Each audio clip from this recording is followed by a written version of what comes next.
যে আ বাংলাদেশে কি সেনা কর্মকর্তাদেরকে গৃহবন্দী করা হয়েছে কিনা বা বন্দী করা হয়েছে কিনা? বাংলাদেশের সেনাবাহিনীর অভ্যন্তরে কি ঘটছে? বাংলাদেশ সেনাবাহিনীর মধ্যে মূলত কি হয়েছে, বাংলাদেশ সেনাপ্রধান ওয়াকারুজ্জামানের সঙ্গে ডক্টর ইউনূস সরকারের সম্পর্ক কেমন, তা নিয়ে থাকতেছে আজকের ভিডিওতে বিস্তারিত। বন্ধুরা, বুঝতেই পারছেন আজকের ভিডিওটা কতটা গুরুত্বপূর্ণ, দয়া করে কেউ স্কিপ করবেন না। ডক্টর ইউনূস সরকারের সাথে বাংলাদেশ সেনাপ্রধান ওয়াকারুজ্জামানের কেমন সম্পর্ক, এইবার এই বিষয় নিয়ে আমরা তদন্ত এবং পর্যালোচনা করে বেশ কয়েকটি খুবই গুরুত্বপূর্ণ তথ্য এবং ভিডিও ফুটেজ পাই, যা আজকের ভিডিওতে সেগুলোই এক এক করে ধারাবাহিক তুলে ধরবো। যদিও আজকের ভিডিওটা কিছুটা লং হতে পারে, তবে আজকের ভিডিওতে জানতে পারবেন বাংলাদেশ সেনাপ্রধান ওয়াকারুজ্জামান ও ডক্টর ইউনূসের মধ্যে কেমন সম্পর্ক, যা জানলে আপনি ইতিমধ্যে অবাক হতে বাধ্য। সেই সাথে আরও জানতে পারবেন বর্তমান বাংলাদেশের রাজনীতির প্রেক্ষাপট আসলে কোন দিকে যাচ্ছে। বন্ধুরা, চলুন ভিডিওতে আজকে আর বেশি কথা বাড়াবো না, সরাসরি আজকে আমরা চলে যাব মূল ভিডিওতে। বাংলাদেশে কি সেনা কর্মকর্তাদেরকে গৃহবন্দী করা হয়েছে কিনা বা বন্দী করা হয়েছে কিনা? বাংলাদেশের সেনাবাহিনীর অভ্যন্তরে কি ঘটছে? এই বিষয়গুলো অনেকেই জানতে চেয়েছেন। তো আমি বিভিন্ন তথ্যর ইঙ্গিত আপনাদেরকে দিয়েছি। বিশেষ করে ৭ই মার্চে আমার ফেসবুকের স্ট্যাটাস যদি আপনারা দেখেন, সেখানে আপনারা দেখবেন সেখানে আমি লিখেছি, এবং আপনারা যদি আমার ইউটিউবের কমিউনিটি পেজেও যান, সেখানেও আপনারা দেখবেন যে সেখানে আমি লিখেছি, বিশেষ করে ৭ই মার্চে আমার স্ট্যাটাস, যে বাংলাদেশ সেনাবাহিনী চরম উত্তেজনার ভেতর দিয়ে যাচ্ছে। অর্থাৎ বাংলাদেশ সেনাবাহিনী একটি ভয়ংকর সিচুয়েশনের ভিতর দিয়ে তখন গিয়েছিল। এবং আমি আপনাদেরকে তখন বিভিন্ন বিষয়ে ইঙ্গিত দিয়েছিলাম। তবে এখন আমি আপনাদেরকে নিশ্চিত করতে পারি যে ১২ জন সেনা কর্মকর্তাকে নজরবন্দী ও গৃহবন্দী করা হয়েছে। ১২ জন শীর্ষ কর্মকর্তা, এবং কেউ আছেন যাদের আসলে পাকড়াও করার অপেক্ষায় আছে বাংলাদেশ সেনাবাহিনী। এর ভিতরে ২৯ জন এখনো টার্গেটে আছেন। লেফটেন্যান্ট জেনারেল কামরুল হাসান, উনি গৃহবন্দী অবস্থায় আছেন বর্তমানে, লেফটেন্যান্ট জেনারেল কামরুল হাসান। এছাড়াও অবসরপ্রাপ্ত সেনা কর্মকর্তা ইকবাল করিম ভূঁইয়া, উনি নজরবন্দী আছেন। এছাড়াও আমরা খবর পেয়েছি যে লেফটেন্যান্ট কর্নেল হাসিনুর রহমান, উনি নজরবন্দিতে আছেন। লেফটেন্যান্ট কর্নেল হাসিনুর রহমান নজরবন্দিতে আছেন। ফাইজুর রহমানের নাম অনেকবার এসছে। ফাইজুর রহমান, উনি ডিজিএফআই এর দায়িত্ব ছিলেন, এবং আইএসআই এর সাথে বিভিন্ন চুক্তি, বিশেষ করে গাজীপুরে অস্ত্র চুক্তির ব্যাপারে যেই কাজটি হয়েছে, সেই চুক্তিটা এই ফাইজুর রহমানকেই মূলত বলা যেতে পারে মেইন দায়িত্বে ছিলেন। এবং এই লেফটেন্যান্ট জেনারেল ফাইজুর রহমান, উনি গৃহবন্দী আছেন। লেফটেন্যান্ট জেনারেল ফাইজুর রহমান যেই একটি অস্ত্র চুক্তি হয়েছিল বাংলাদেশের সাথে গাজীপুরে, সেটা স্থগিত করেছেন জেনারেল ওয়াকার। তাই জেনারেল ওয়াকার বর্তমানে সম্পূর্ণ নিয়ন্ত্রণ নিয়েছেন সবকিছু। লেফটেন্যান্ট জেনারেল ফাইজুর রহমানের নিয়ন্ত্রণে ছিল মূলত সাভার এবং মিরপুর, যে আর্মি ক্যাম্পগুলো আছে, এবং সেগুলো সম্পূর্ণ সরাসরি নিয়ন্ত্রণ নিয়েছেন জেনারেল ওয়াকার। এছাড়াও আরো ৩ জন মেজর জেনারেল টার্গেট আছেন, যাদেরকে গৃহবন্দী করা হতে পারে। এর ভিতরে দেশের বাইরে থেকে একজন মেজর জেনারেল নিয়ন্ত্রণ করার চেষ্টা করছেন। আমি যতটুকু খবর পেয়েছি উনি কুয়েতে আছেন, এবং উনি দেশের বাইরে থেকেই এই সবকিছুকে প্রভাবিত করার চেষ্টা চালিয়ে আসছিলেন।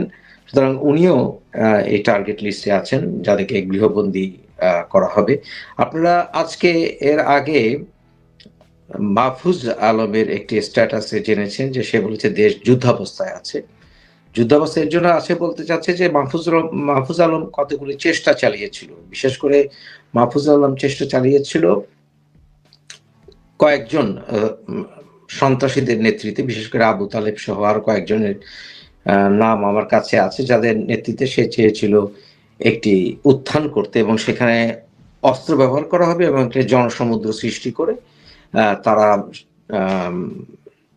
জেনারেল ওয়াকারকে বন্দী করবে। এটা ছিল তাদের টার্গেট। অর্থাৎ যে আর্মি অফিসারদেরকে এখন বন্দী করা হয়েছে বা নজরদারি রাখা হয়েছে বা গৃহবন্দী করা হয়েছে, তাদের মাধ্যমে যখন একটি কু হবে, সেই কু হওয়ার সময় সেই কুকে সাপোর্ট দেওয়ার জন্য আম কতগুলো সন্ত্রাসী গোষ্ঠীকে দায়িত্ব দিয়েছিল মাহফুজ আলম, এবং মাহফুজ আলমের নেতৃত্বে সেই সন্ত্রাসী গ্রুপ চাইছিল যে জেনারেল ওয়াকারকে বন্দী করা হোক।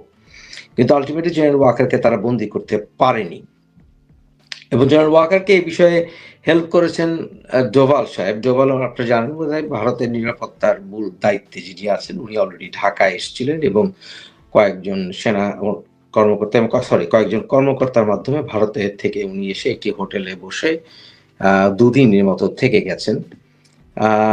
তো এই বিষয়গুলো আপনাদের জানার প্রয়োজন আছে। সুতরাং আমরা যে জিনিসটি এখন বলতে পারি যে মাহফুজ আলম বা তাদের যেই গোষ্ঠী যারা কিনা সরকার চালাচ্ছে, তাদের টাইম ইজ ওভার। এটা মোটামুটি আপনাদেরকে আমি নিশ্চিত করে বলতে পারি যে আমি মোটামুটি শিওর, এখন নিশ্চিত যে এদের টাইম ইজ ওভার। তবে আমি জেনারেল ওয়াকারকে অনুরোধ করছি, আপনি প্রত্যক্ষ বা পরোক্ষভাবে হলেও ক্ষমতা গ্রহণ করুন। ক্ষমতা গ্রহণ করুন। আমি চাই না দেশ সামরিক শাসনে থাকুক, কারণ আমরা এরশাদ বিরুদ্ধে সংগ্রাম করেছি। ৯০-এর অভ্যুত্থানের সময় আমরা এরশাদ বিরোধী ছিলাম, এবং এছাড়াও সেই ৮০ দশক পুরোটা আমরা এরশাদ বিরোধী ছিলাম। তাই আমি আশা করব দ্রুত আপনি নির্বাচন দিবেন এবং নির্বাচন পরিস্থিতি সৃষ্টি করার জন্য যে ন্যাশনাল গভর্নমেন্টের দিকে এগোবেন, এই আশা করি আপনার কাছ থেকে। এবং ডক্টর ইউনূসকে অকার্যকর করে দেওয়া উচিত। অকার্যকর করা বলতে ওনার কাছ থেকে ক্ষমতা ছিনিয়ে নেওয়া নিলেও ওনাকে ক্ষমতার ক্ষেত্রে ওনাকে প্রভাবিত করা উচিত বলে আমি মনে করি, যাতে করে উনি অনেকটা অকার্যকর হয়ে পড়েন। এক্ষেত্রে চায়নার ভূমিকাটা দেখার বিষয়, কারণ আমরা জানি যে পার্বত্য চট্টগ্রাম এলাকায় রোহিঙ্গাতে যে সন্ত্রাসী গ্রুপগুলো ছিল, সেই সন্ত্রাসী গ্রুপগুলো সবগুলো ইউনাইটেড হয়েছে বিভিন্ন কারণে, বিভিন্ন উদ্দেশ্যে তারা ইউনাইটেড হয়েছে। এমনকি রোহিঙ্গাদের অনেককেই চায়নায় ট্রেনিং দেওয়া হচ্ছে, এই খবরও জেনেছি। এবং আমরা জেনেছি ব্রিটিশ হাই কমিশনের সাথে জামাতের নেতার সাক্ষাৎ হয়েছে। সেখানে জামাতের নেতাকে অফ হয়ে যাওয়ার জন্যই বলেছে বলে আমি আশা করব ব্রিটিশ গভর্নমেন্টের তরফ থেকে। এবং সেই ক্ষেত্রে যদি জামাত বেশি বাড়াবাড়ি করে, তাহলে জামাতের বিরুদ্ধে অ্যাকশন নেওয়া যেতে পারে বলে আমি মনে করি। তাই বাংলাদেশের স্বাধীনতা বিরোধী শক্তিদেরকে এখন কুপকাত করার সময় এসছে আমাদের, এবং আমি আপনাদের সবাইকে বলবো, বিশেষ করে মুক্তিযুদ্ধের সপক্ষে শক্তি, আপনি বিএনপি হন, আওয়ামী লীগ হন, এখন আপনাদের প্রস্তুত থাকার সময় এসছে। জাতীয় স্বার্থে কথাগুলো এখন বলে দেওয়া প্রয়োজন বলে আমি মনে করছি। তাই সবাই প্রস্তুত থাকবেন। আগামী কয়েকটা বিশেষ করে রোজার মাসটা খুবই ক্রিটিক্যাল টাইম। আমরা জানি সৌদি আরবে পুতিন এবং আমেরিকান প্রেসিডেন্ট ট্রাম্পের মধ্যে একটা মিটিং আছে সামনে, এবং সেই মিটিং এর উপর অনেক কিছু নির্ভর করবে। তবে আমি মোটামুটি নিশ্চিত, আমি কয়েকটা জিনিস নিশ্চিত যে আমরা জেনারেল ওয়াকারের রোল আরো সিরিয়াস দেখতে পাবো, এবং উনি আরো প্র্যাকটিক্যালি ইনভলভ হয়ে যাবেন এই ক্ষমতার ক্ষেত্রে।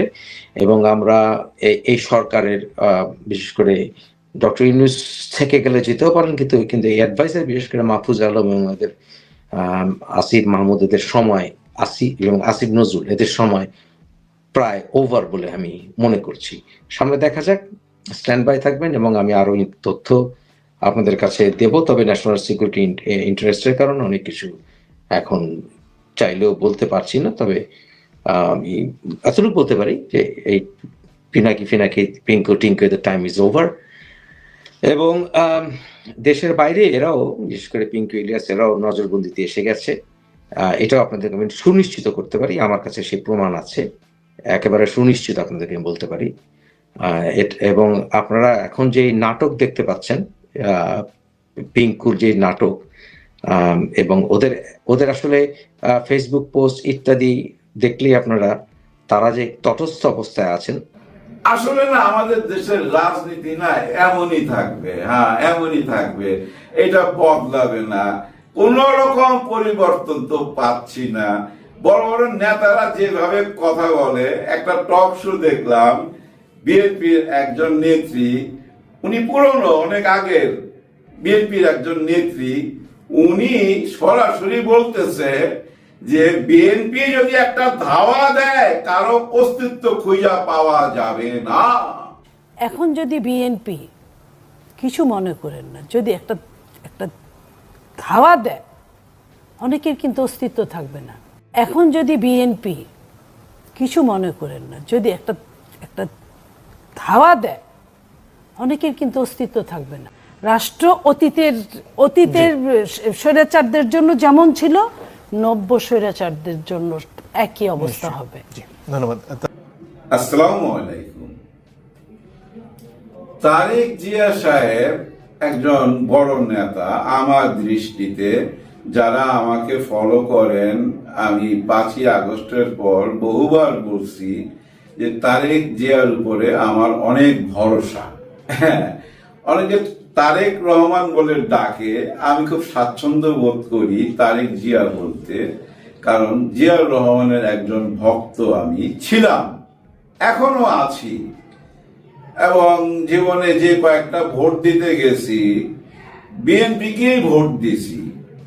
আমার ওয়াইফও কিন্তু বিএনপির সাথে জড়িত ছিল, সবই ঠিকঠাক আছে।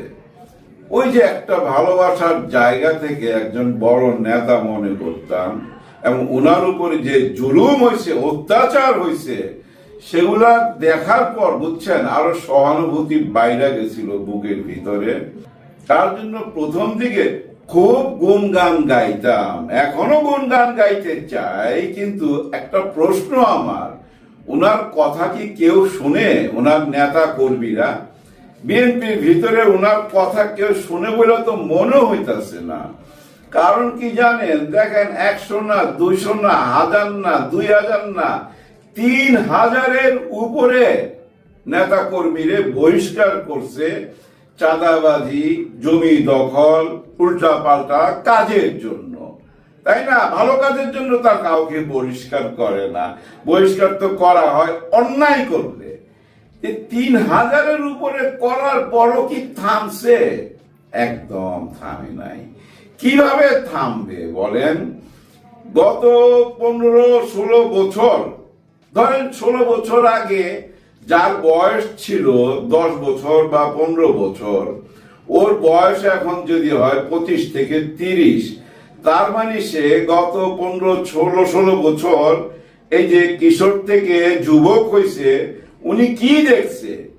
মনে করেন বিএনপির একজন নেতা কর্মী কি দেখছে? যে তার ভাই ব্রাদাররা ঘরে থাকতে পারে না, মামলা হামলা, ধান খেতে যায় ঘুমানো, বাড়িতে থাকতে পারে না। এবং সেও যখন বড় হয়েছে, রাজনীতির সাথে জড়ায় গেছে, সেও দলের উপরে ছিল। কারণ তাদেরকে রাস্তায় নামতে দেওয়া হইতো না। মিটিং এ গেলে, মিছিলে গেলে পুলিশ তো দাবড়াইতো, র্যাবও দাবড়াইতো, আবার সঙ্গে ওই যে হেলমেট বাহিনী, ওরাও দাবড়াইতো। তার মানে সারা জীবন খালি ধাওয়ার উপরে ছিল। একটা মানুষ যদি এত ধাওয়ার উপরে থাকে, তার মনে তো হিংসা জন্ম নিবেই, প্রতিশোধ জন্ম নিবেই। 5ই আগস্টের পর সে সুযোগটা পায়া গেছে, পায়া সে তার প্রতিশোধের পথে নাইমা গেছে। ওই কালচারটা তো তৈরি হয় নাই ভিতরে, যে না, ক্ষমাই সবচেয়ে বড় মহৎ গুণ, আমরা দেশটাকে গড়ব, আমরা বেপথে যাব না, আওয়ামী লীগ যা যা করছে আমরা তা তা করব না, ছাত্রলীগ যুবলীগ যা যা করছে আমরা তা তা করব না। সেটা না করা মানেই তো ভালো কাজ করা, আর ওইগুলা করা মানেই তো আওয়ামী লীগ যা করতো আপনিও তাই, তাই না? দেখেন, সাভারের একজন যুবলীগের নেতা, হ্যাঁ, যুবলীগ মানে কি? যুবলীগ, ওই ছাত্রলীগ, এগুলা বাদ দেন, আওয়ামী লীগ, আবার ওই যে ছাত্র দল, অমুক দল, তমুক দল, এগুলা বুঝছেন বইলা না, সাধারণ মানুষ বিভ্রান্ত হয়ে যায়। সাধারণ মানুষটা বুঝা উঠতে পারে না। সোজাসুজি কথা, আওয়ামী লীগের ছিল সে। 5ই আগস্টের পর সে গা ঢাকা দিছে। কি গা ঢাকা দিছে? Get up TET up change কইরা সে বিএনপির এক নেতা ড্রাইভার হয়ে গেছে। সেই ড্রাইভার করলো কি জানেন? সাভারে যাবার পথে একজন মহিলা কনস্টেবলের সাথে ঝগড়াঝাটিতে লাইগা গাড়ি থেকে রড বা লাঠি বাইর কইরা পিটাইছে ভাই, সেই মহিলা কনস্টেবলকে পিটাইছে। চিন্তা করেন, সে কিন্তু আওয়ামী লীগের, সে একজন পুলিশকে মারতেছে। এই কলিজাটা তার বড় করলো কে? কার প্রশ্রয়, কার আশ্রয় হইল? ওই যে বিএনপির এক নেতার, হ্যাঁ, তার ড্রাইভার সাইজা আছে। এই লোক আগে, যে আওয়ামী লীগের এই লোক আগে টেম্পো ওই যে বাস স্ট্যান্ড এগুলা চাঁদাবাজি করতো। সেই চাঁদাবাজরে, সেই ক্রিমিনালরে আশ্রয় দিছে, ড্রাইভার সাজায় রাইখা দিছে। কিন্তু কয়লা ধুলে কি ময়লা যায়? যায় না তো। দেখেন, ওই যে বিএনপির ক্ষমতায় চলে আসবে, বিএনপিকে এখন সবাই ভয় পায়, তাই সে বিএনপির নেতার ড্রাইভার পুলিশের গায়ে হাত তুলে দিছে। কে দিল প্রশ্রয়, কে দিল আশ্রয়? এই যে তারেক জিয়া সাহেব এত বুঝাইতেছে, এত সাবধান করতেছে, এত ভয় দেখাইতেছে, বহিষ্কার করতেছে, থামতেছে না, কেউ থামাইতে পারতেছে না। এর মধ্যে আরেকটা ঘটনা ঘটছে, যুব দলের একজনের পায়ের রক কাইটা দিয়েছে বিএনপির লোকজন, নিজেরা ইফতারে যায় মারামারি, সব জায়গায় মারামারি, চাঁদাবাজি, ভাগাভাগি, আর নির্বাচন বলা। এই তো চলতেছে রাজনীতি। আসলে না, আমাদের দেশের রাজনীতি না এমনই থাকবে, হ্যাঁ এমনই থাকবে, এটা বদলাবে না। কোন রকম পরিবর্তন তো পাচ্ছি না।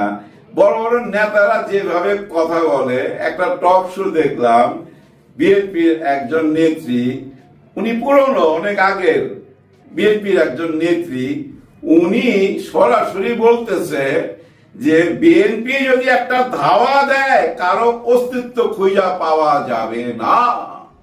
চিন্তা করেন, টক শোতে বলতেছে যে বিএনপির পোলাপান যদি ধাওয়া দেয়, কারো অস্তিত্ব পাওয়া যাবে না। কাকে বুঝাইছে? বুঝানেন। বিএনপির এখন বিরোধী দল কে? বিএনপির সাথে মুখামুখি কাদের কথা বললো? তারা মাঠ ছেড়ে চলে যাবে। মজার ব্যাপার কি জানেন, ওইখানে যে প্রশ্নকর্তা, উনি আবার জিজ্ঞাসে যে এক ধাওয়াতে যদি মাঠ খালি হয়ে যায়, গত 15-16 বছর কেন ধাওয়া দিলেন না? আপনারা যদি একটা ধাওয়া দিতেন, তাহলে তো আর এই যে জুলাই আগস্টে 1400 মানুষ শহীদ হইতো না, 14,000 পঙ্গু হইতো না, দেশের হাজার হাজার কোটি টাকা লুটপাট হইতো না। কেন আপনারা গত 14-15 বছর একটা ধাওয়া দিলেন না?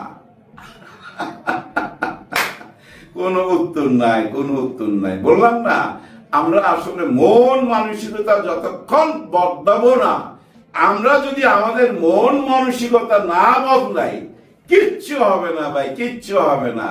ওই যে এক প্যাকেট সিগারেট আর এক কাপ চায়ের কাছে যদি নিজের ভোটটা বিক্রি করে দেই, তাইলে এই দেশ যা ছিল তাই তো হবে। এক কাপ চা আর এক প্যাকেট সিগারেট বা এক প্যাকেট বিড়ির কাছে যদি নিজের ভোটটা বিক্রি করে দেই, এই দেশে কিছু হবে? যা ছিল তাই থাকবে না, তাই থাকবে ভাই। দেখেন, এই যে নাহিদ ইসলাম মাঝে মাঝে একটা কথা বলে, সার্জিস একটা কথা বলে, আবার ওই যে হাসনাত আব্দুল্লাহ বলে, ওরা এক একটা করে বলি দেয়, আর টক শোতে আইসা ওইটা নিয়ে গোলাগুলি শুরু হয়ে যায়, কথার ঝড় বইতে থাকে। চিন্তা করেন, এরা মাত্র নতুন মাঠে নামছে, তাদের কত গুরুত্ব, তাদেরকে উপরে উঠাই দিতেছে বড় বড় নেতা নেত্রীরা টক শোতে যায়। কারণ কি জানেন, বলার তো আর কিছু নাই, ঘুরা ফিরা স্বপনে শয়নে 24 ঘন্টা একটা আতঙ্কের মধ্যে আছে। এই যে নাগরিক পার্টি, জাতীয় নাগরিক পার্টি, এরা না কিছু কইরা ফেলায়। কারণ কি জানেন, ভয়ের একটা কারণও আছে এখানে, আপনাদের বুঝতে হবে। এই জাতীয় নাগরিক পার্টি কে, কারা এরা, এদের পিছনে কে আছে? আমরা তো এখন জানি, ওপেন সিক্রেট, সরকার তো আছে, এটা তো বুঝাই যায়, এটা লুকাইবার কিছু নাই। কিন্তু আর কারা আছে? শিবির কি নাই তাদের পিছনে? জামাতে ইসলাম কি নাই? হেফাজতে ইসলাম কি নাই? চরমনায় পীর সাহেব কি নাই? কারণ কি জানেন, প্রথম দিন পরিচয় করাই দিছিল না নাহিদ ইসলামকে একজন ইমাম হিসাবে। আর বাংলাদেশে যত মসজিদ আছে, যত ইমাম আছে, সেই ইমামদের সঙ্গেই তো তুলনা করছে। আর ইমামরা কাদের দলের? হেফাজতে ইসলামের। হেফাজতের ইসলামেরই কিন্তু ইমাম সারা বাংলাদেশে। তো ওনারা কোন দিকে যাবে? আমার তো মন বলে এই ছাত্র জনতার জাতীয় নাগরিক পার্টিকে সাপোর্ট করবে। নির্বাচন তো সামনে, কতটুক সামনে? আমার মনে হয় ঠিক টাইমে নির্বাচন হবে তখনই যখন সব দল লাইনে আসবে। ডক্টর মোহাম্মদ ইউনূস স্যার 34টা দলের কাছে চিঠি পাঠাইছে। হ্যাঁ, কি চিঠি জানেন? যে আপনারা আসেন, আমার সঙ্গে বসেন, নির্বাচন নিয়ে আলাপ করেন, নির্বাচন কিভাবে হবে, এখন যে নিয়ম কানুন আছে, এখন যে সংবিধান আছে, এই সংবিধানে তো কোনো ভালো নির্বাচন হবে না, আর হইলেও একটা ফ্যাসিস্ট সরকারই জন্ম নিবে। ফ্যাসিস্ট সরকার যদি জন্ম না নিতে পারে তাহলে তো সংবিধান চেঞ্জ করতে হবে, করতেই হবে ভাই, কোনো উপায় নাই। এই সংবিধান অনুযায়ী যদি আবার নির্বাচন হয় সেটা হবে কামড়া কামড়ি নির্বাচন।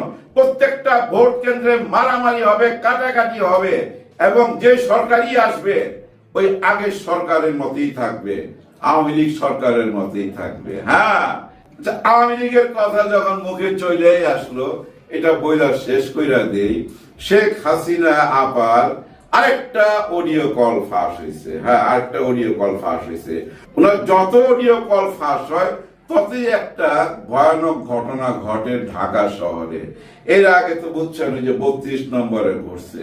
আবার আজকে মুক্তিযুদ্ধ জাদুঘরের আগুন দেখা গেছে, আগুন লাগছে ওইখানে। ওনার যে কোনো অডিও কলের বিপক্ষে এই ধরনের কাজ হইতেছে, উনি নিজেই দেখতেছেন, কিন্তু উনি থামতেছেন না।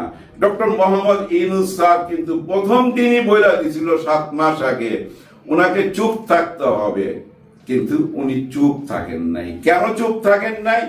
ওই যে উনাকে ডিপ স্টেট ভারতের যে বুদ্ধি পরামর্শ দিছে, ওই বুদ্ধি পরামর্শ অনুযায়ী চলতেছে। কি বুদ্ধি পরামর্শ দিছে জানেন? যে আপনি থামবেন না, একটার পর একটা এরকম কথা বইলা যান। তখন জিজ্ঞাসা কি আমরা এরকম বললে তো দেশের লোক খেপে যাবে, আমি কি একটু সরি বলতে পারি না? আসলে তো আমার দ্বারা অনেক ভুল হয়েছে। না না না না, এটা আপনি স্বীকার গেলেও আপনি অ্যারেস্ট হবেন, না গেলেও অ্যারেস্ট হবেন। আপনার রাজনীতি শেষ বাংলাদেশে। আপনি যাইতে পারবেন না, আপনার বোন যাইতে পারবে না, আপনার মেয়ে যাইতে পারবে না, আপনার ছেলে যাইতে পারবে না, কারণ তারা তো বিদেশি নাগরিক। আপনিও যাইতে পারবেন না। তাহলে কি আওয়ামী লীগরে এইসব লালু পাঞ্জুর হাতে তুলে দিবেন? তা তো দেওয়া উচিত হবে না। আপনি এই ধরনের কথা বলতে থাকেন, এতে হবে কি জানেন? সরকার রাইগায় টাইগা আপনারা নিষিদ্ধ কইরা দিবে, আর নিষিদ্ধ কইরা দিলেই আপনি বাইচা গেলেন। তখন আপনি বিশ্ব দরবারে কান্নাকাটি কইরা বলতে পারবেন, চিৎকার কইরা বলতে পারবেন এই দেশে গণতন্ত্র নাই, গণতন্ত্র নাই। আসলে কিন্তু ওইটা যদি তখন চিৎকার কইরা বলে, পৃথিবীর সবাই বিশ্বাস করবে যে ঠিকই তো 75 বছরের পুরনো একটা দলকে নিষিদ্ধ করে দিল, এটা তো তাহলে ঠিক নির্বাচন হয় নাই। এই কারণেই কিন্তু শেখ হাসিনা বারবার এরকম অডিও কল ফাঁস করতেছে এবং টাকা পয়সা খরচ করে দেশে অশান্তি সৃষ্টি করতেছে, যেন খেইপা গিয়া বাংলাদেশ সরকার তাকে নিষিদ্ধ কইরা দেয়। নিষিদ্ধ কইরা দিলেই বাইচা গেল, বিশ্ব দরবারে কান্নাকাটি কইরা আমাদেরকে না পচাইতে পারবে। কিন্তু সরকার কি সেই সুযোগ দিবে? একদমই দিবে না। লেখা রাখেন আওয়ামী লীগকে নিষিদ্ধ করবে না। ডক্টর মোহাম্মদ ইউনূস স্যার বলছে না ওনাদের ইচ্ছা ওনারা নির্বাচন করবে কি না। ওনার কথার মধ্যে অনেক অর্থ থাকে, কারণ উনি তো বুঝা ফেলাইছে ও নিষিদ্ধ হইতে চাইতেছে। নিষিদ্ধ হইলেই আমার বিরুদ্ধে যায়, মানে ডক্টর মোহাম্মদ ইউনূস স্যারের বিরুদ্ধে যায় বিশ্ব দরবারে কান্নাকাটি করতে পারবে। ওই সুযোগ দিবে? একদম দিবে না। আর শেখ হাসিনা ভালো করে জানে যে তার পোলাপান কিচ্ছু করতে পারবে না। এই যে ছাত্রলীগ, কারণ কি জানেন? তখন তো তাদের পাশে প্রশাসন থাকতো, পুলিশ থাকতো, র্যাব থাকতো, হেলমেট থাকতো, গোলা বারুদ দিয়ে দিত। ওই অবস্থা সুরক্ষিত ভাবে আন্দোলন করত। এখন কি সেটা পারবে? তারা তো জানি না আন্দোলন কেমনে করতে হয়। তাদের পাশে তখন পুলিশ নাই, কেউ নাই, প্রশাসন নাই। কেমনে আন্দোলন করবো, ওটা তো শিখেই নাই ওরা আন্দোলন কেমনে করতে হয়। চান্দা তুলছে, খাইছে, আপা আপা করছে আর খাইছে, 15 বছর এইভাবেই কাটাইছে। যার বয়স ছিল 10 এখন সে 25, যার ছিল 15 এখন সে 30 বছরের যুবক কি শিখছে? হেলমেট দিয়া আন্দোলন করা, পাশে পুলিশ নিয়া। অরিজিনাল আন্দোলন তো শিখে নাই। অরিজিনাল আন্দোলন শিখতে হইলে এই যে জাতীয় নাগরিক পার্টির কাছে শিখেন, এই শিবিরের কাছে শিখেন, জামাতে ইসলামের কাছে শিখেন। এরা কিভাবে করছে? এদেরকে তো নিষিদ্ধ করে রাইখা দিয়েছিলেন, কোন আন্দোলন করতে দিচ্ছেন, রাস্তা দাঁড়াইতে দিচ্ছেন, কিন্তু ভিতরে ভিতরে এতটা শক্ত হইছে, আপারে দিল্লিতে পৌঁছাই দিছে। এখন সামনে কি হবে সেটা দেখার অপেক্ষায়। একদম মন ভাঙবেন না ভাই, কেউ কিচ্ছু করতে পারবে না। আমাদের প্রেসিডেন্ট বা উপদেষ্টা, প্রধান উপদেষ্টা, উনি হইল বিশ্ব নেতা, বিশ্বের নেতাদের মধ্যে একজন। উনার উপরে বিশ্বাস রাখবেন, উনার উপরে বিশ্বাস হারাবেন, আমাদের কপালে দুর্গতি আছে। উনি হলেন বিশ্ব নেতা। একটা জিনিস তো স্বীকার যাইতে হবে, এই যে বুদ্ধিজীবী গুলো আছে না, নাহিদ ইসলাম কি কইলো, হাসরাত আব্দুল্লাহ কি কইলো, অমুকে কি কইলো, তমুকে কি কইলো, টকশু ফাটাইতে থাকে। টকশুতে শুনছেন একবারও কইতে এই রোজায় তো কোনো লোডশেডিং হইলো না। খেয়াল করছেন ভাই, কোনো লোডশেডিং আছে? এই রোজা তো বাজারে ভাই কোনো অরাজকতা হয় নাই, একদম ব্যালেন্স ভাই, একদম ব্যালেন্স। সবচেয়ে বড় জিনিস কি জানেন? চাল আর তেল, এগুলা নিয়ে বিরাট ব্যবসা হইতো, কিন্তু দাম বাড়তেও যায় নাই, কমেও নাই, এক জায়গায় রাখছে। বাকি সব কিছু ভাই একদম আয়ত্তে। গত 15 বছর আমি এটা দেখি নাই ভাই, দেখি নাই। সত্যটা স্বীকার যাইতে হবে। আজকে জানেন ব্যাংকে গেছিলাম, তো একজন পরিচিত, যেহেতু ইউটিউবিং করি, কথায় কথায় আমি বলতেছিলাম কেমন আছে আপনাদের ব্যাংকের, কেমন অবস্থা। তো জানেন গত 7 মাসে শুধু এইটি হয়েছে, ব্যাংক থেকে কোনো টাকা পয়সা লুট হয় নাই, কেউ নিয়ে যাইতে পারে নাই, কারো ফোন আসে নাই, কারো সিগনেচার নিয়ে কেউ এসে টাকা চায় নাই। বরঞ্চ টাকা আরো পাচ্ছি, যাদের কাছে পাইতাম, যারা খুব হ্যাডম দেখাইতো, সরকার দলের, সরকার পক্ষের লোক, ঠিক মতো টাকা পয়সা দিত না, একবার নিতে পারলে বুঝছেন হাওয়া হয়ে যেত। যারা এখন দেশের ভিতরে আছে তারা কিন্তু টাকা পরিশোধ করতেছে ভিতরে ভিতরে। এবং গত ফেব্রুয়ারি মাসে এত রেভিডেন্স আসছে, এত রেভিডেন্স আসছে বিদেশ থেকে ভাই, এটা নাকি রেকর্ড গত 10 বছরের। এবং রেভিডেন্স জমতেছে, কোন লুটপাট হচ্ছে না। দেশের টাকা বাইরে যায় নাই, প্রত্যেক মাসে যাইতো 20,000 30,000 কোটি টাকা লুট হইতো, কিন্তু গত 7 মাসে কত টাকা সেভ হয়েছে এইটাই ডক্টর মোহাম্মদ ইউনূস স্যার করছে। লোডশেডিং হয় নাই, এইটাই ডক্টর মোহাম্মদ ইউনূস স্যারের কৃতিত্ব। বাজার স্থিতিশীল বা স্থিতিশীল, স্বীকার যাইতে হবে, এটাই ওনার কৃতিত্ব। আরো অনেক কৃতিত্ব আছে। একটা দেশের সবচেয়ে বড় কৃতিত্ব কি জানেন? ওই দেশের সাথে বিদেশের কি সম্পর্ক। বর্তমানে আমাদের প্রেসিডেন্টকে, আমাদের প্রধান উপদেষ্টাকে, ডক্টর মোহাম্মদ ইউনূস স্যার বিশ্ব নেতার একজন, কেউ ওনাকে ফেলে দিতে পারবে? পারছে? হাসিনা ওই যে বলছিল না ট্রাম্প রেডি একজন কি কি করবে, করতে পারছে? করতে পারে নাই। উনি হলো খেলোয়াড়। এই যে 26 তারিখে চীনে যাইতেছে না, তারপরে দেখবেন চীনে যাওয়ার পর মোদিজি ওই যে বলে ওনাদের সেনা প্রধান যে বাংলাদেশের সাথে কোনো সম্পর্ক রাখুন না যতক্ষণ না নির্বাচন হবে। দেখবেন কোন নির্বাচন চাইবে না, কিচ্ছু চাইবে না। 2 হাত বাড়ায় দিবে ইউনূস স্যারের দিকে। 2 হাত যদি না বাড়ায় কি যে বড় বিপদে পড়বে জানেন? ওদিক থেকে টার্কি চারিদিকে কিন্তু আস্তানা গাইরা ফেলাইছে। মালদ্বীপে ওনাদের ড্রোন ফ্যাক্টরি দিছে, বাংলাদেশে ড্রোন ফ্যাক্টরি হইতে যাচ্ছে, পাকিস্তানে হইছে। দেখেন চারিদিক থেকে কিন্তু ঘিরা ফেলাইছে। এই চীন সফরটা কিন্তু অনেক গুরুত্বপূর্ণ। আসসালামু আলাইকুম। আজকে দৈনিক জনকণ্ঠের একটা সম্পাদকীয় দেখে অনেকের কাছে প্রশ্ন উঠেছে যে আসলে আওয়ামী লীগকে নিষিদ্ধের যে দাবি উঠেছে, জাতীয় নাগরিক পার্টি বা আরও বিভিন্ন প্রতিষ্ঠানগুলো দাবি করছেন, সেই দাবি কি ডক্টর মোহাম্মদ ইউনূসের সরকার পূরণ করবে, নাকি এই বলটা তিনি রাজনৈতিক দলগুলোর কোর্টে ঠেলে দিচ্ছেন?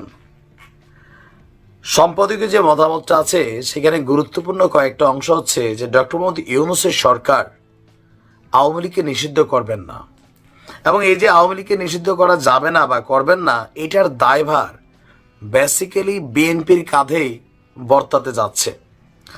কেননা নির্বাচন প্লাস বিচার দুইটা কিন্তু সাংঘর্ষিক। কেন সাংঘর্ষিক?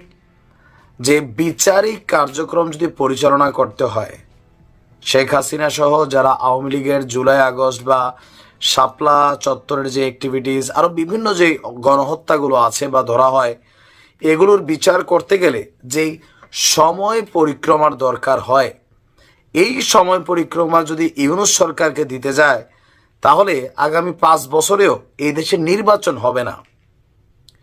সরকার বলতে চাচ্ছে যে সংস্কার এবং বিচার এই দুইটা যদি আগে করতে হয় তাহলে নির্বাচন পিছিয়ে যাবে, আর যদি অল্প কিছু সংস্কার কইরা নির্বাচন করা হয় তাহলে নির্বাচন করা সম্ভব। বিএনপি বলছে সংস্কার একটা চলমান প্রক্রিয়া, সুতরাং এই মুহূর্তে নির্বাচনটাই দেন, নির্বাচিত সরকার তারা ক্ষমতায় গিয়া আপনার বিচার করবে। আর জাতীয় নাগরিক পার্টির যে দাবি, ডক্টর ইউনূসের যে দাবি, বিএনপির বক্তব্য যে নির্বাচন দেন, জাতীয় নাগরিক পার্টি যে দাবিগুলো করছে শেখ হাসিনার ফাঁসি দিবে বা বাকিদের আওয়ামী লীগকে নিবন্ধন হিসাবে দল হিসাবে ব্যান করবে, যাই করবে, জনগণের ভোটে তারা ক্ষমতায় আসুক, পার্লামেন্টে যাক, সেখানে গিয়া তারা সব কিছু করুক। তারা তো তাদের দাবি দাওয়াগুলো জনগণের সামনে বলেই দিচ্ছে যে তারা এটা করতে চায়। জনগণ যদি মনে করে যে না, আওয়ামী লীগকে বন্ধ করতে হবে, ব্যান করতে হবে, অথবা শেখ হাসিনার ফাঁসি দিতে হবে, বাকিদেরকেও এই করতে হবে, তাহলে জনগণ জাতীয় নাগরিক পার্টিকে ভোট দিবে। আর যদি জনগণ ভালো মনে করে বিএনপিকে ভোট দিবে। বিএনপি বলছে সংস্কার তারা ক্ষমতায় গেলেও এটা চলবে, কারণ এটা শুধুমাত্র এই যে সরকার এসে দাবি করছে ইউনূস সরকার, বিষয়টা তা না। বিএনপির বক্তব্য ইউনূস সরকারের যে সংস্কার, এই যে একবারের বেশি 2বার প্রধানমন্ত্রী না, এগুলো বিএনপির পুরানা বক্তব্য, এখানে নতুনত্ব কিছু নাই। সংবিধানও যেই গুরুত্বপূর্ণ সংস্কারগুলো আছে, রাষ্ট্রপতির ক্ষমতা ভারসাম্য, প্রধানমন্ত্রীর ক্ষমতা ভারসাম্য, আরও যে বিভিন্ন বিষয়গুলা, এগুলা তারা তাদের পুরনো যে 31 দফা বা 20 দফা বিভিন্ন সময় যে সংস্কারের দাবি তারা তুলেছিল আরও বেশ কয়েক বছর আগে, তারা এটা করবে।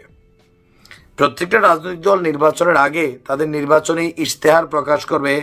নির্বাচনী ইশতেহার দেখা জনগণ সিদ্ধান্ত নেবে যে এই দেশে আগামী দিনে তারা কাকে ক্ষমতায় আনবে, তাদের চাওয়াগুলা কোন দলের ইশতেহারে আসলে প্রকাশিত হবে। ডক্টর মোহাম্মদ ইউনূস তিনি আওয়ামী লীগের নির্বাচন নিয়ে গত কয়েকদিন আগে বিবিসিতে তার সাক্ষাৎকারে বলছিলেন এটা আওয়ামী লীগ সিদ্ধান্ত নিবে। আবার আপনারা দেখেন, সার্জিস হাসনাতরা প্রথম যখন ইউনূস সাহেব ক্ষমতায় আসলেন তখন আদালতে একটা রিট করতে গিয়েছিল, ঠিক পরের 48 ঘন্টার মধ্যে রিটটা তুলে নিছে আওয়ামী লীগকে নিষিদ্ধ করার জন্য। তো তারা কেন করছে না? তারা চাচ্ছে ইউনূস সরকারকে চাপ দিয়া কাজটা করাইতে। এখন আওয়ামী লীগের মতন একটা দলকে ব্যান কইরা এই দেশে ভবিষ্যতে যে কোনো একটা রাজনৈতিক দল বা ব্যক্তি বসবাস করবে, তার জন্য কি পরিমাণ থ্রেড আছে এটা তো বি প্র্যাকটিক্যাল, তাই না? এটা সাফার করতে হবে। আবার এরকম নির্বাহী আদেশে কোনো রাজনৈতিক দলকে যে ব্যান করে রাখা যায় না, জামাত ইসলামী তার একটা প্রমাণ। আওয়ামী লীগ তো জামাতকে যাওয়ার আগে ব্যান করে গেছিল, কিন্তু সেটা কি ওই লেভেলে আছে? নাই। তার মানে জনগণ সিদ্ধান্ত নেবে কাকে ব্যান করবে কাকে করবে না। প্রত্যেকটা নির্বাচনী দল তারা ইশতেহার দিবে, জনগণ শুনবে, ভোট দিবে, দেন যে সরকার ক্ষমতায় যাবে তাদের নির্বাচনী ইশতেহারে যা যা আছে তারা ফুলফিল আপ করবে। দ্যাট সিম্পল, এটা বিএনপির বক্তব্য। আওয়ামী লীগকে নিষিদ্ধ করা, এটার পক্ষে ডক্টর আসিফ নজরুল ইসলাম ক্ষমতায় আসার পরপর বলছিল তিনিও চান না দল হিসেবে আওয়ামী লীগকে নিষিদ্ধ করা হোক। ডক্টর ইউনূসও চান না, বিএনপিও চায় না, জামাতও কৌশলী বক্তব্য দিচ্ছে, তার মানে আওয়ামী লীগ নিষিদ্ধ হচ্ছে না। এখন বিচারিক বিভাগের মাধ্যমে, আদালতের মাধ্যমে ধন্যবাদ প্রিয় দর্শকবৃন্দ, আমাদের ফুল ভিডিওটি দেখার জন্য আপনাকে জানাই অসংখ্য অসংখ্য ধন্যবাদ। তো বন্ধুরা, এতক্ষণ আপনারা দেখলেন বাংলাদেশ সেনাপ্রধান ওয়াকারুজ্জামানের সঙ্গে বাংলাদেশ অন্তর্বর্তীকালীন সরকার ডক্টর ইউনূসের কেমন সম্পর্ক, তা কিন্তু আপনারা ইতিমধ্যে ভিডিও ফুটেজ থেকে বুঝতে পারছেন যে বাংলাদেশ সেনাপ্রধানের সাথে এবং ওয়াকারুজ্জামান মানে সাধারণ সেনাপ্রধানের সাথে কেমন সম্পর্ক, তা কিন্তু আপনারা ইতিমধ্যে বুঝতে পারছেন। তো বন্ধুরা, এই ভিডিওটি দেখে আপনাদের কী মন্তব্য, বিশেষ করে মোফাজ্জল ইসলামের যে বক্তব্যটি শুনলেন, এই বক্তব্য শুনে কী মন্তব্য অবশ্যই কমেন্ট বক্সে কমেন্ট করতে ভুলবেন না। আর হ্যাঁ, এমন নিত্য নতুন আপডেট খবর সবার আগে পেতে চাইলে এখনই আমাদের এই পিচ্চি সাকিব ইউটিউব চ্যানেলটি সাবস্ক্রাইব করুন। ধন্যবাদ।